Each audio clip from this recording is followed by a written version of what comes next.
So I've walked down into the hayfield to show, if you look up the lines, that the hay is brown on the ground. But a lot of times what is brown are your old grasses that have headed out. So it's the older grasses heading out that go brown.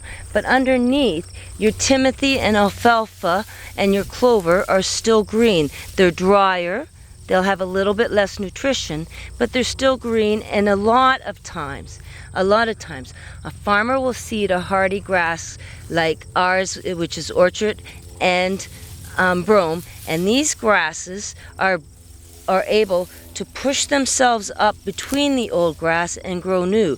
So even amongst your old browning grasses, you will have young green shoots coming through as well.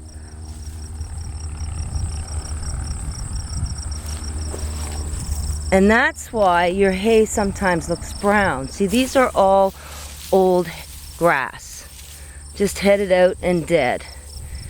But in amongst even that is the younger, fresher shoots that have pushed themselves up. So a lot of times, even a late cut, especially if it has had rain, will retain a lot of its growing moisture, enough to make it a hay to get by on with supplements. I always recommend testing a field this late to be sure, unless it's a filler hay.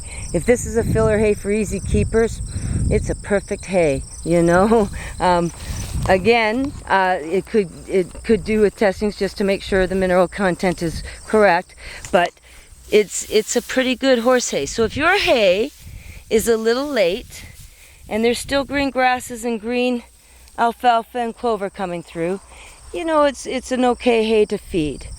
I'm hoping to be able to get a picture of the bales when they're done, so you can see just how this is. And even when Hayman rakes it, because he'll turn it over to show us, you know, just how many good green grasses are still left, but how the bale might look as a finished product.